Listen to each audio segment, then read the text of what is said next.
can't tell because you guys are very small. They're smaller than normal, so I can't see in here. So typically, right, we're seeing that the average days on market is starting to dwindle up. We all expect that to happen, right? What is our average days on market historically? Does anybody know? Working. Oh, 21 days. No, wasn't it like 6 months or something crazy like that? Wasn't it like months? Yeah, it was like 90. 75 days, right? 75 days historically is about an average days on market. What have we been in the last 3 years? Frenzy. What is it right now? 37. It just went up yesterday. So 37? Yeah. Was that the month over month? That was the month of August or the month of July's average days on market? Correct. 37. So yeah, and this year the average days on market is about 23. So this month came out quite a bit higher. That's really high. I didn't look yet. So if it's 37 for the month, that's a big jump because we've been in the low 20s, right? And so we could expect that we're going to start creeping back up, and sellers are just expecting their stuff to sell instantly, right? So in a buyer's market, real estate becomes a commodity. Only properties in good condition and priced right will sell in a buyer's market. So really underline that part right there. It says priced right. Pricing is going to be everything. So this next part's really good. Price can correct bad conditions, but conditions won't correct a bad price. So no matter how beautiful your home is, if you overprice it, it won't matter. If your home that you're selling is a garbage fire, then guess what? A good price will still sell it. There'll be some investor out there that'll do it. So pricing is everything. Correct pricing represents 80% of your marketing effort. So we talk about your 80% of selling your home is going to be coming down to knowing how to price it right. I know I say this a lot, and it's kind of, I mean, this is the big realtor secret, right? Is all that marketing you do when you sell a home. My 21-point marketing plan is so much better than everybody else. All that is to attract another buyer or seller for you to be buy or sell with, correct? Correct. For the most part, right? How many people actually find their home from an open house? We know it's like less than 7% or 6% actually walk into an open house and buy that home. It's very rare. Why do we do open houses? Leads. Right? Why do sellers think we're doing open houses for the most part? House. Right? Why do we send out 200 flyers? Why do we door knock the neighborhood? Yeah, occasionally it does work, right? It does. You can be truthful to your sellers, but it's really, really unlikely. The agent that already has someone pre-approved at that sales price that brings in the buyer is what sells the home. And so getting as many people to that sales price to come into the home as possible is what sells the home. So 80% of it is the right price. Like, you got to get that into your minds when you're taking a listing or you're looking at selling something. It's all about the price. When people are like, oh, it's not selling, I don't know what to do. Well, the truth is, you got to lower the price. And we can do all these things to make it, seem better, but you got to lower the price. Wow, my teeth seem really white on this camera. This is nice. I like it. Look at those white. It's like a weird view I got because they ain't that white. Okay. All right. Any questions on that? No. So we all got it. We got to price our homes right. So what does pricing your home right in this market mean?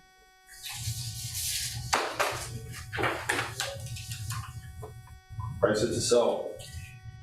What is that percentage? All right. So what is that? So let's look at a house.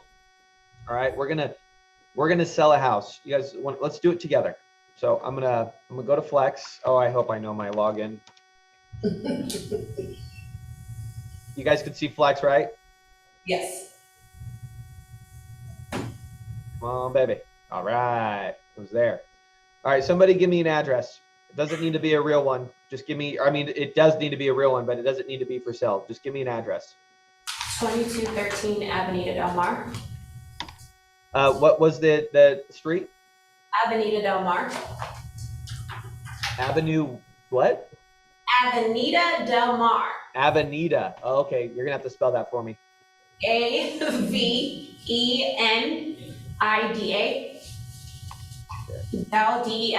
Delmar. There you go. Is it in Lancaster? Yeah, 93535. All right. So that one is for sale? Yes. All right, let's do this one. What is this one?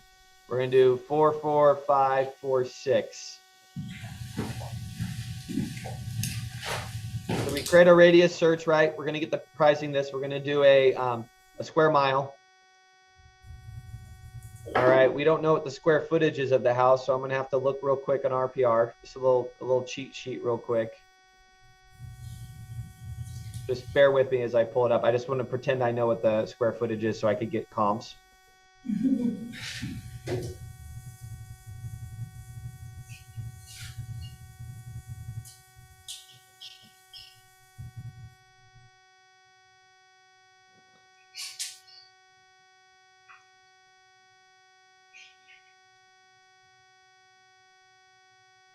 44546 Avenida Del Mar.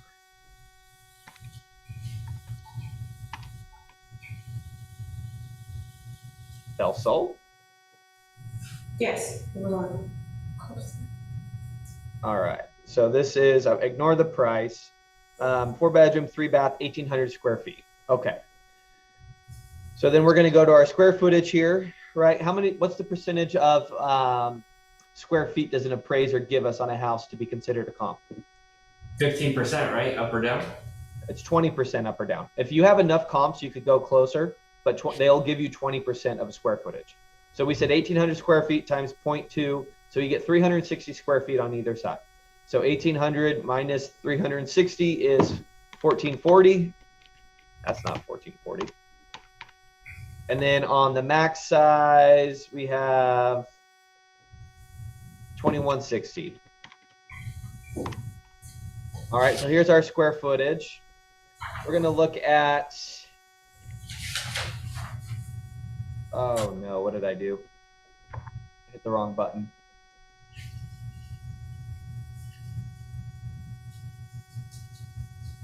Sorry about that, bear with me here.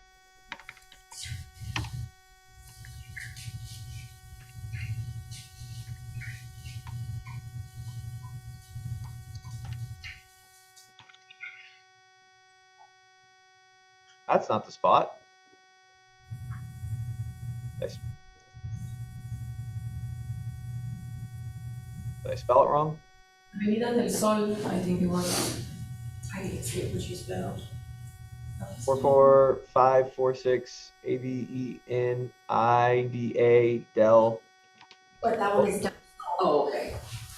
There it is. That's it. Okay, use this location, radius search, mile. Okay, we go a mile out. That's what an appraiser is going to give us. The square footage is 1,440 to 2,160, right around there. Just pretend that's right if I'm wrong. And then we're going to look at our pendings and closed. And we go back. How many days does an appraiser give us to go back? 90. 30. They give you 180, but if you don't have enough comps, they will try to get newer ones. So you start at 90, and then you go back. Let's see if Flex MLS will. Come on, Flex.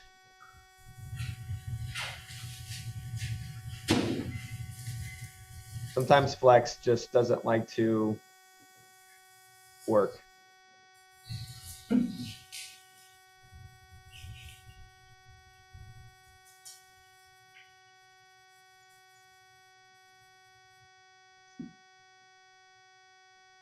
Come on, Flex.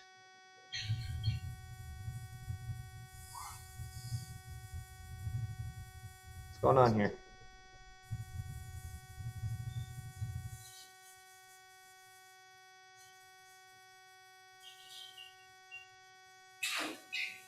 Session has ended.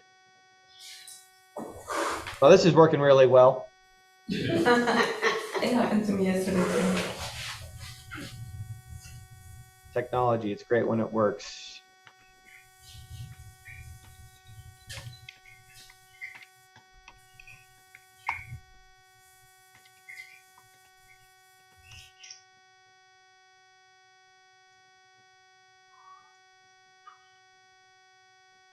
All right. 29. Now we're going to go 1440 to 2160.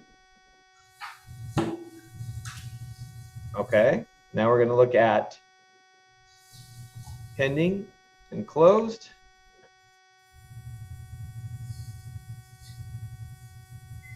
All right. It looks like we don't have, okay, we do have a bunch, right? We have 1, 2, 3, 4, 5, 6, 7, 8, 9, 10 closed that could be comps within 92 days. So I'm going to bring this circle in a little bit because I want to get as best comps as possible. I'm going to edit this circle. I'm going to bring it in, try to get these best comps right in there. All right. So these are going to be my best comps, right? I got 1, 2, 3 closed. I got 1, 2, 3, 4 pending, so I know what's going to pend. So let's look at them. Let's pretend this house is pretty nice. Let's say it has like nice flooring, granite countertops, like upgraded, but nothing crazy. All right. So first thing I like to look at is what's closed. We got one at 450. We have 1,500 square feet, so it's a little smaller. We have pretty standard. Let's pretend ours is a little bit nicer than this one. Okay. So 450, we got one at 459. Wow, there's some great pictures there. This is one of your guys' listings. With my phone. That's a Remax listing. Nothing really bad. Use InView Media, please. You're charging these people $30,000 to sell their home. You could buy nice photos.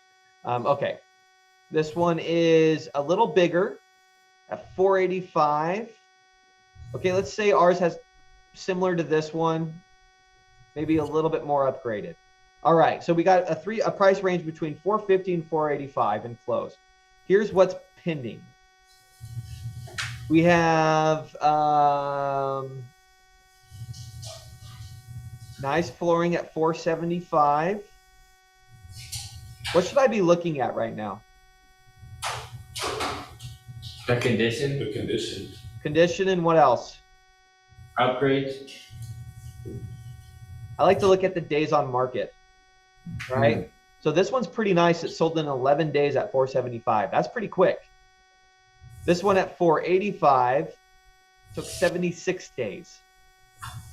Wow. Not as nice, right? Still sold. This one sold in 18 days at 459. This one sold in 8 days at 450. So that lower range is selling really fast. Now this one looks really nice. Yes, it does. All upgraded at 465 pending. Wow. In 12 days. A little bit smaller, but right around there. This one sold at 32 days. Almost the same square footage. Decent. But it has a pool. Ooh. Ours doesn't have a pool. Right? And this one at 425 took 105 days, but it looks like it's just a investor house, right? So then, okay, so that's interesting. A little bit lower prices to sell, but we have a lot active. So let's see what's going on with this active. Been on the market 53 days, a little bit smaller. Pretty nice. It is. I look quickly, by the way. If I give you a headache looking, I'm just looking for key features. All right, so this one's been on the market for 111 days. Why isn't this one selling? Price? So 465 is saying it's maybe a little bit high. The market's pushing us down a little bit. This one's back on the market, so it fell out of escrow. 18 days, so that one's hard to, it's a Morroquin, so it's probably a flip. No, it's not. It's lived in. That one's at 460. This one's been on 22 days. So you have a lot of competition, right? You have 1, 2, 3, 4, 5 houses currently competition, and only 3 have closed. And these ones have been sitting. So our house looks pretty nice. So what are you guys thinking our pricing strategy should be? 475. You think 475? What else? What else do you guys think? 465. What's the range for the actives again? 440 to 480? 440 to 480. 455. I would probably just somewhere in the middle if it's nicer than them. This one's been on the market for 56 days at 439. Wow. Not very nice. Oh, look at my favorite. Look at Todd Patterson right there in the background. Nice. Earl Patterson's son, Todd Patterson, right there in the background. Look at that. But I mean, I would you spend, well, at least put the dish away and the pots off the table. Like, it's just laziness. So it's not very, oh my gosh.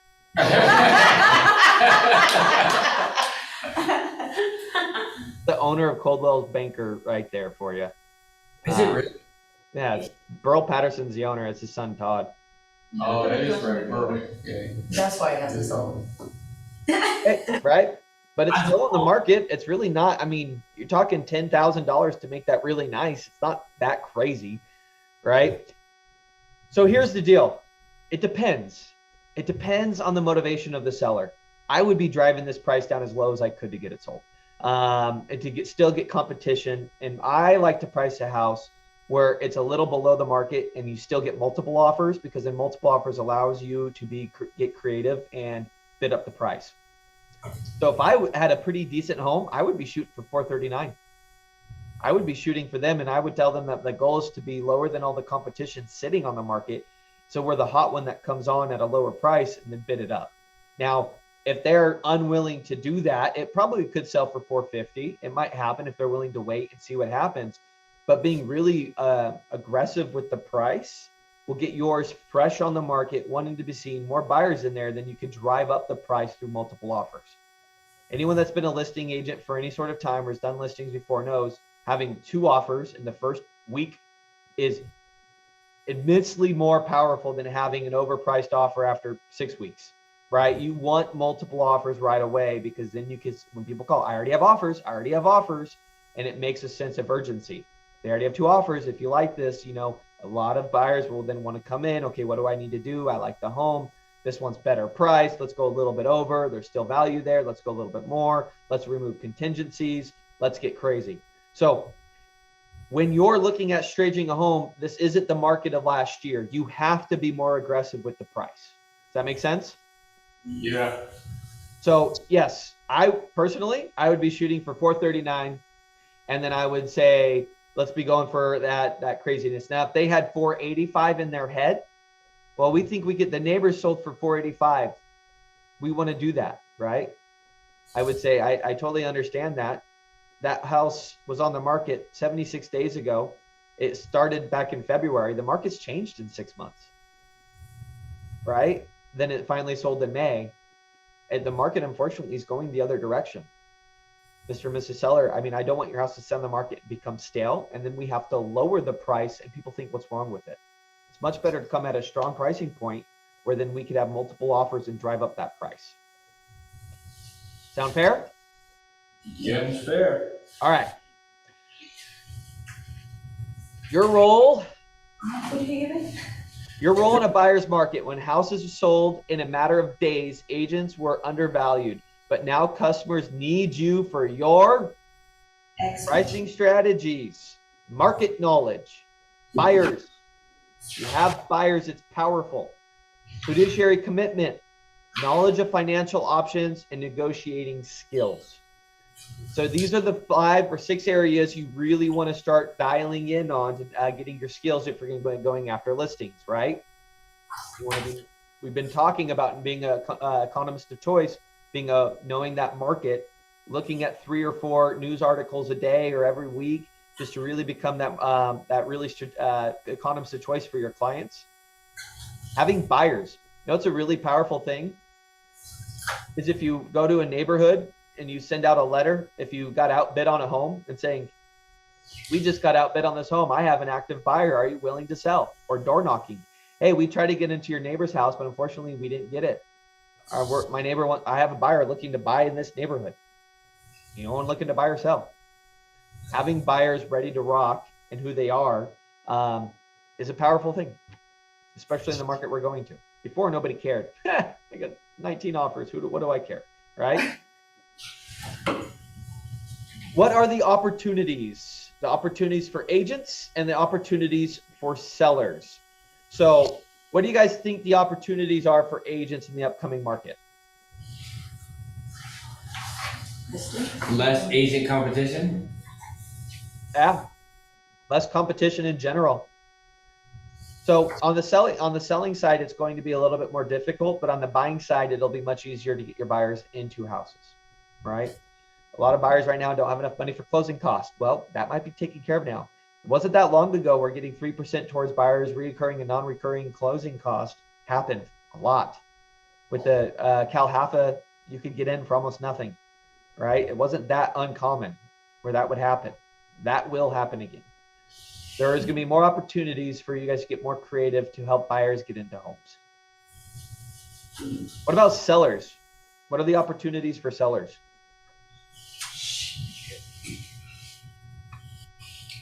It's in your notebook. You could also look on your page 9. My guess would be if it's a contingent, it's not, I don't know, they have more time. It'll sell quick, faster. Still in the seller's market. We're still in a seller's market. It's still a great time to sell, guys. How much equity do the sellers have right now? That's all. Oh, boo-hoo, you had to wait 50 days to make your 400,000, right? It didn't go in 3 days. Sellers still have an immense amount of equity if they're moving out of state, if they're moving up, if they're moving down. It's a great time to take advantage of that. That makes sense?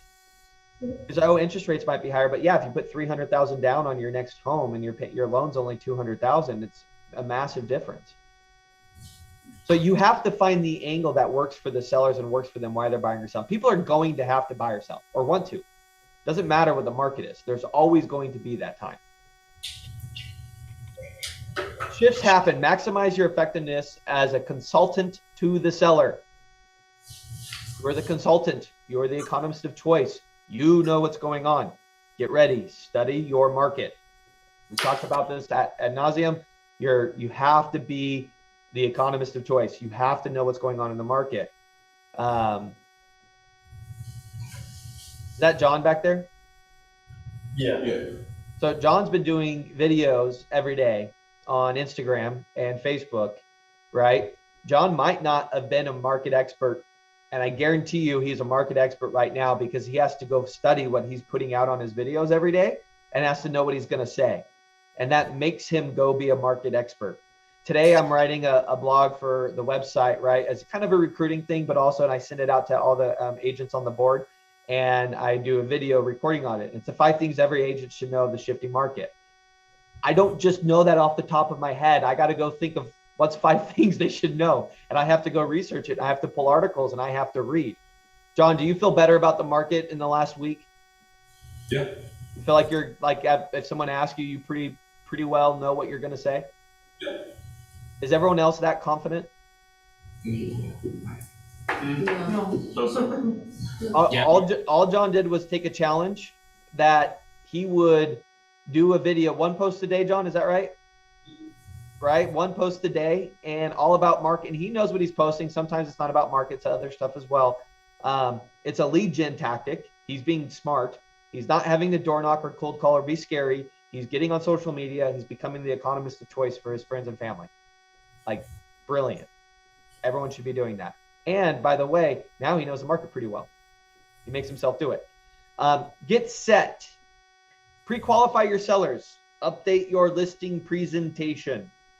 If you don't have a listing presentation, guys, there's one in command. You could jump in there and create it, make it your own. But you're really going to have to be focused on finding the buyers, right? There's the script of the 3 Ps of real estate. It's one of the bold scripts that people have used forever. And as long as you make it true, it's a great script. You know, say most Mr. and Mr. Seller, most agents come in here and they do the 3 Ps of real estate. They put a sign in the ground, they put it on the MLS, and they pray somebody comes to buy. Well, I do the 4th P. That's prospect daily to find a buyer for your home. That's what separates me from them, right? And putting that into your presentation, showing how you lead generate every single day to find buyers. Most agents don't do that. They go, look at my pretty photos, right? I'm so great. Then get the price right.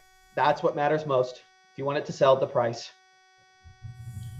Okay, study your market. Be the local market economist. So be more knowledgeable than the headlines. Research the local conditions and trends that will affect them. Preview more properties to get better understanding of what is on the market. There's nothing stopping you guys from going out and previewing empty homes every day, once a week, checking them out, going on the caravans on Wednesdays for the MLS, really starting to understand the houses are out there and what this market looks like, right? How do we become more knowledgeable than the local headlines? Read multiple headlines. What was that? Read multiple headlines, get everybody's opinion. Yeah. So like read them, see what they're saying.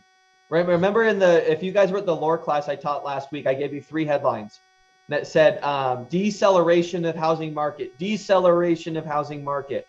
The big headlines were, it's not accelerating as fast, right? Well, understand that we're still up 12% year over year in sales price. So the person goes, call that out, do a video. Deceleration, what does that mean? It's not accelerating as fast. Well, 12% year over year gain on the housing prices is still fantastic. You know, that shows you know what you're talking about. You are the one that makes sense, because people go, oh yeah, what is deceleration of prices? Like, what the hell is that? That's clickbait, right? And call it out. Be that person that talks about it. Analyze the MLS, okay? So take time to study and internalize the statistics that you're reflecting on your market, which matters to your sellers. So Andrew obviously already got on the MLS. It updates. You could always put in the dates in there and see it, how it does. I talk about it a lot, but I'm going to quickly show it since I have Flex up, just in case people don't know how to do it. Click menu. The easiest way to do it right here, there's a big juicy star next to it. Market summary. Sometimes the numbers are wrong. You see how it says loading May? Like, I don't want May. If you hit customize and hit new location, you could put July's 2002, and you could do, if you want to be the expert of 93536 or 93551 or 93552, put in the area code. Be the expert of that area code. You do all of the Antelope Valley, you just leave it blank. There's our numbers. This is what I do our lore meeting on. I'm nothing special here. I just pull the numbers and I look at it. Holy moly, look at that jump. We hit it. See if Andrew is right on his days on market. 37 consecutive days on market in July. 19 last year. That's up 30%, or that's up 94%, 30% over year. We jumped up to 31 days on market on average. We were 24 last month. So last year. So you could see these numbers, right? Today was the first, or yesterday was the first. Andrew did his homework. Andrew, brownie point.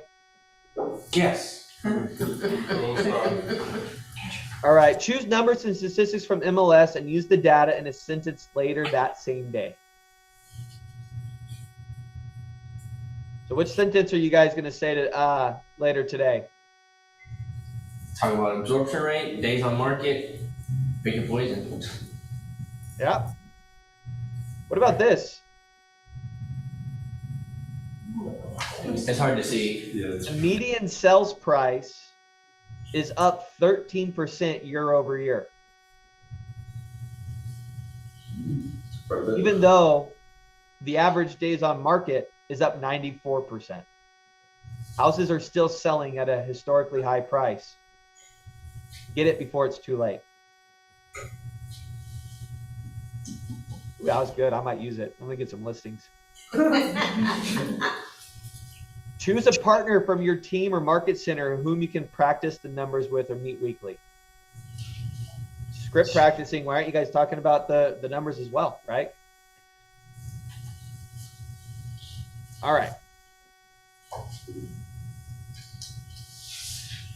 Use your local MLS to track market numbers in their price range. You can also search through price ranges and know what's going on. Take the shifting market into consideration when evaluating comparables.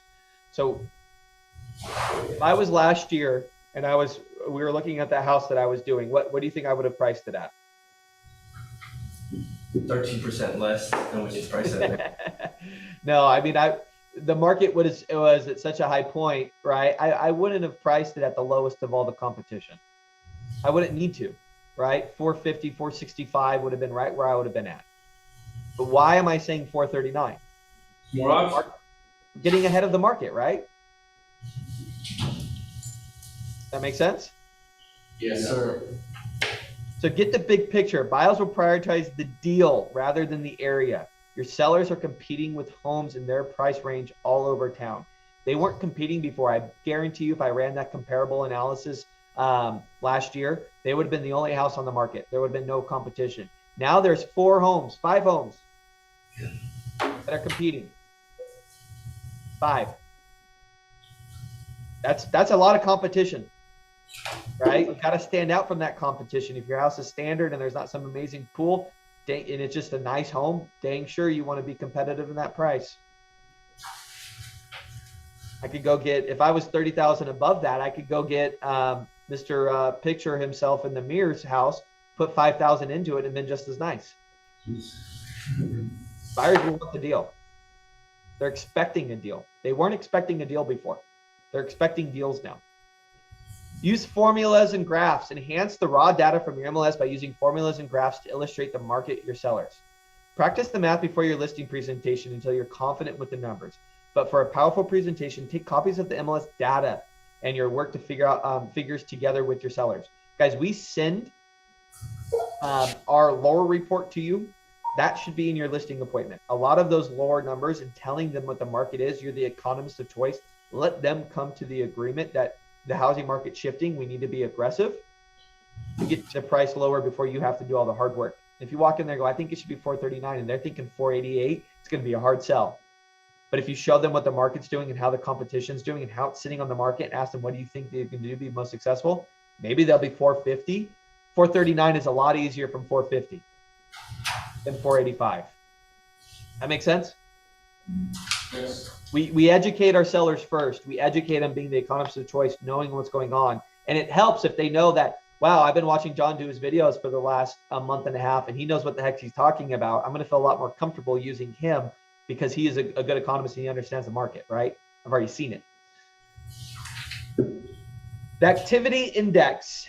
All right, so the number of properties going under contract compared to the number of active properties on the market. So actives plus pendings divided by pendings gives you an activity index, okay? Do we understand how that works? Yeah, wouldn't that just be the actives then? Actives plus pendings divided by pendings. Oh, okay. Divided by, right? So that gives you an activity index, so you can use that formula to show them kind of what the activity is on the homes.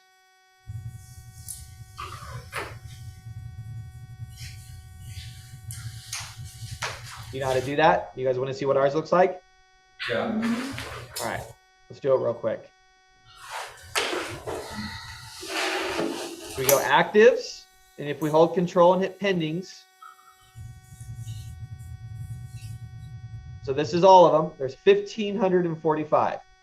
So 1,545, then we're going to divide that by pendings. So we just click pendings and get rid of the actives. 519. What's that give us?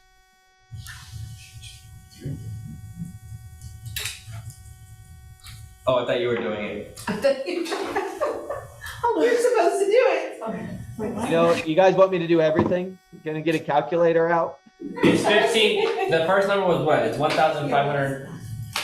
1,549. Okay. divided by 5, Divided by What? 539. 539. 539. divided by pendings, which is Wait, what? 2.87. Wait, I got 2.5. What did we do? You, What the hell? Okay, 2.87, right?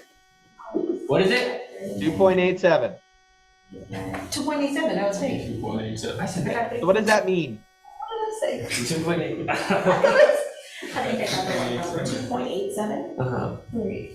Yeah. Okay. So it's the actives plus the pendings. Divided by the penny. The activity has slowed down. No, I said 2.85. Right? And so so here's the deal, right? If you keep track of these numbers and you know what it is, and you go into your listing presentation, you go look at the activity index, right? Right now we're at a 2.87. Who in the market is saying that when they're going on a listing appointment? Nobody, right? It makes you the economist of choice. You say, look, last year we were at a 1.3, where the activity was matching what was coming on the market consistently. It was just actives were matching what we had total. It's all we had, right? Now we're showing that we continually to get less actives and more actives and less pendings. So it's slowing down, right? And you could show that with the activity index. And if you did every month, you could show the numbers and know it and be able to speak on it. Yeah, go ahead. Yeah, can you explain so the 2.8 number, what does that number exactly mean? And like, how is it good or bad? I'm kind of it doesn't necessarily mean anything's good or bad. All it's showing is how much activity is going on in your market, right? So the higher the number means the less activity. Got it. So if you have a 5 or a 6, it means the activity is really slow. People are not putting stuff in the market, and there's a ton of stuff on the market, right? The lower number means stuff's coming on the market and it's immediately going into escrow. Got it. So all you're doing is showcasing numbers over time. So right now, if you were to have done this number over the last year, you would see this number climbing, showing that the market's slowing down, less activity. And if you were to go to your Mr. or Mrs. Seller, if you look at the activity index that I keep track of over the last 6 months, because I know the last 3 agents that you interviewed didn't tell you what an activity index was, you could see the activity has really declined quite a bit according to the index. And here's a graph. You can make a graph real quick and easy, right? It sets you apart. Use formulas and graphs. The absorption rate. You all know this one. I don't. The absorption rate will tell you the month's supply of inventory. So go back to here, our little quick sheet, our market summary. Right here is absorption rate. What this means is on average, let's see how many homes we sold this month. Right here. I'm sorry. Wow. That's bad. What does it say? It's 1.16. Only 335 homes sold last month. It's like 3.16. Wow, that's really low. That's low. That's in the whole Antelope Valley, or? Yeah, this is in the Gavar homes sold, right? So we sold last year 489. That's really low. 335. Actives jumped up. Look how many more actives we had compared to last year. So at 335 homes sold, if we didn't sell, normally we sell about 400 on average. If we didn't sell another home, I'm sorry, let me rephrase that. If we didn't list any more homes, like we just stopped taking inventory, no more homes, on average, it would take us 2.5 months before we completely ran out of homes to sell. That's what absorption rate is. All it does is show us roughly the inventory. A 5 to 6 month supply is an average market. We are very low on inventory still. We're trending up though, right? We're trending up quick. So your absorption rate is a great tool you should be using on your listing appointments. You guys understand that? Yeah. Yes. Okay. It's okay if you don't understand it. Ask the questions now. We will all make fun of you and we'll point and laugh. I'm just kidding. Garrett, I'm a little confused with the activity index examples on we have the activity index examples on our page, but the numbers doesn't like with the formula we're given, the numbers, it doesn't make sense. Like on our page, for example, we have one of the examples is 44 actives plus 64 pendings, which equals 108. If you divide that by 64, they got 59.3. How did they get that? Does that make sense? I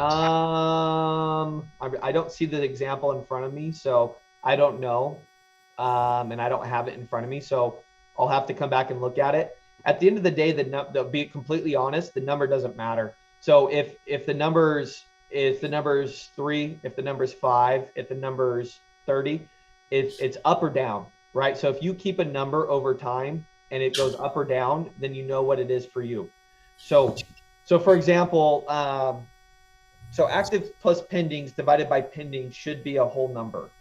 But know what they might be doing? They might be taking the percentage to give you a percentage of what it is. So instead of using a whole number, I'm trying to think off the top of my head. So ours would be like a 30%. Does that make sense? So instead of dividing it, what you're going to do is divide it by the percentage of pendings. So all it's doing, so if you're, we had what did we have? 1,500 homes and then 5 homes or 500 homes. So that's about a 30% ratio. So our activity index would be a 30-something%. We just took the full number of 3 or 2.87. So really it's like 29%. If you multiply that by, I think 100, it's going to give you the percentage. Okay. Does that make sense? Yeah, that makes sense. I think that's what they're doing. They just multiply that so you take 2.89 and you multiply it by 0.1 or divide it by 100. I forget how to do it. Multiply it by, divide it by 100 or I forget, something like that. And that will give you the percentage. It doesn't matter. All you're doing is taking a number and seeing it going up or down. Got it. Okay.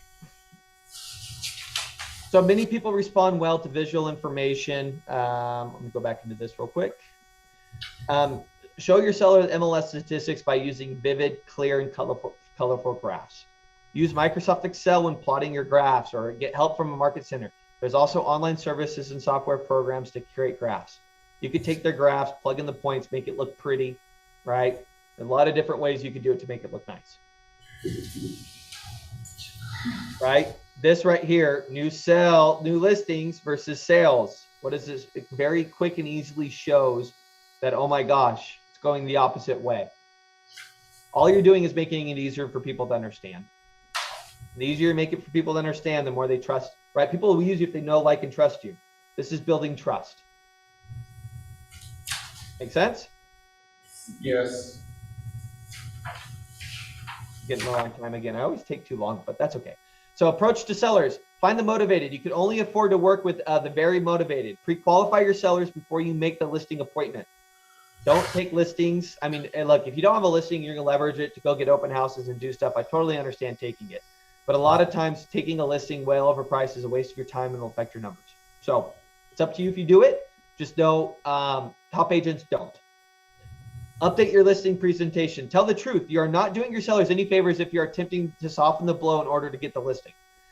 Care enough about them to be strong up front and get the right price. So and say, I could get 500. You go, oh, yeah, maybe. I mean, maybe. No. Say, honestly, I don't think you can. I don't want to lie to you. I don't want to have commission breath and be one of those agents that says whatever to get the commission. I want to be honest with you. I think your house is worth probably $439 to $440. That's what's going to be to sell. If it's not worth it, you to sell that price, I wouldn't want to waste your time. Am I more believable now than the person that's saying, well, maybe if we try hard and right? Yeah. Go ahead. Hi, it's Daniela. Hey, Daniela. You just said something because I was hosting an open house this weekend, 2 days in a row, and the house was priced at $500K. And my sincere opinion, was like, this is, if I had a buyer, probably I would, let's keep, you know what I mean? Mm-hmm. But I don't know. To me, it was a little bit overpriced, but in that case, it wasn't my listing. So pretty much I asked them how, what were the reason for them to put it so high, and they had their reason. But in my opinion, I think it was too much. And they're going to see a lot of that over time. You're going to see a lot of that in doing open houses and stuff. And you're there to generate leads. And if people come in and talk to them, you form relationships. The pricing doesn't matter as much on the open house. If you really want to sell the property, though, you want to be strong in the housing market. I'm going to have to go pretty quick because I only have about 5 minutes and we have a lot left to cover. And I see George walking in. All right, update your leasing presentation, leverage the media, clip out articles from the newspaper to support your position and send them to your sellers. Back up the news stories with your own hard data. Return to their motivation, if the sense that they are not receptive, and determine whether or not they want the listing, right? I have to move to be closer to my kids. I'm retiring. They moved to Texas. I want to be closer to them, right? You better be pushing that button to sell that home. Mr. and Mrs. Seller, what's more important to you, that extra $10,000 and staying on the market for 4 months, or getting closer to your kids and being time for Susie's birthday? Right?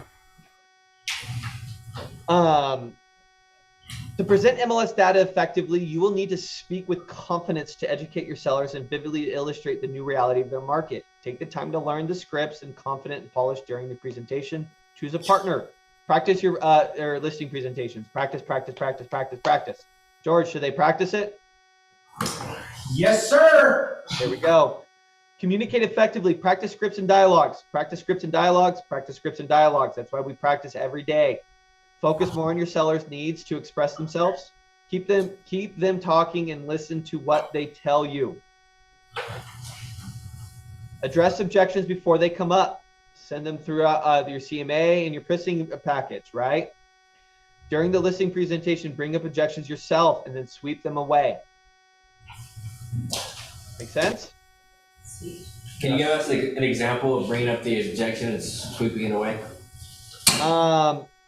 So for example, a thing would be last year, Mr. and Mrs. Seller, the way the housing market was going is you could tell by some of your neighbors that have sold, they were able to get multiple offers, even though they priced their house at the highest price. But as you could tell now, looking at the data, we're just not in that market anymore. Right. They didn't bring up they wanted the highest price. I just put it out there and said, that ain't happening. Make sense? Yeah. So get the price right. We spent some time doing this, guys, when I did the CMA together. So we'll go through this pretty quickly. But if a buyer believes house is poorly priced, they will write it off from the start. Even if the price is subsequently reduced several times, home improvements are made, the best chance of selling it is lost forever. The homes that are priced reduction, the time to sell increases by 2 to 3 times. So allow your sellers to self-discover. Ask the simple questions. Look at all the comparables here on the MLS for your neighborhood. How much would you be willing to pay for the house if you were the buyer today? Given what I've shown you about the market, what do you think the house will sell for? Look, what do you think we need to do? Here are the numbers, right? You provide the data before them. Tell the tale of 2 markets, the seller's market, and then the great condition and poor and out of the market, right? Price versus comps. Great condition versus poor. The better it is, below the market, the quicker it'll sell. The further out you go. Make sense? It's above the price. It's above the poor condition. It's not going to sell. Tell them in the market we're in today, right? Much tighter. And that's where we're headed. We might be right here, but in the market today, we got to be right on the money to sell it quick. Tell the tale of 2 markets, out of market, no man's land, in the market, right? We want to be right here in the condition versus comps, the price versus comps, as tight as we can be as possible. You could use these, take these screenshots of this and use these in your presentation. Okay, law of supply and demand, a seller's market, a market which has more buyers than sellers. High prices result from the excessive demand over supply. We were just in there. Buyer's market is when the supply starts to overexceed the demand, which you could tell has happened the last 2 months. Don't chase the market. This one's important. Whether the market is going up or down, you want to price your listing ahead of the market. Ahead of it is the way up and ahead of it on the way down. You're in a race against time. The best price you'll get in this one is you get now. If you wait, it'll be lower. All right, guys, I'm out of time. I'm sorry. Let's see here if there's anything. So this is pretty good. Create a desire for your listing by marketing well-priced homes and coming soon. If you establish a correct marketing price, have the property inspected and staged, put coming soon, wait a week or 10 days without showing the house, announce the opening and as an open house, and then sell it, make it an event, right? To get that home sold. If it's sold properly and people know it and they want to see it coming soon, you can only do it 24 hours in the MLS. Coming soon, I'm sorry, on social media, but you can do coming soon, first showing, open house. You want to get people excited and coming into that. Resources, Shift Tactic 10 Financial Solutions. We'll be going over that in the next coming weeks. Just the bottom line, right back to where we were. There's maybe no single factor more important to getting a home sold than its price. It is absolutely the case. So really, if you take one thing from this, it's price the house right. Price the house right. Especially today's market. Yep. All right, guys. Any questions before I turn it over to George and for track?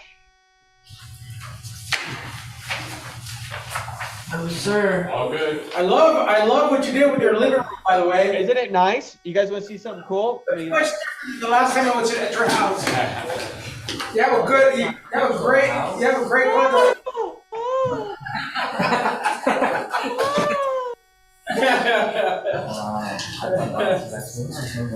it's not real, guys. It's not real. The jig is up.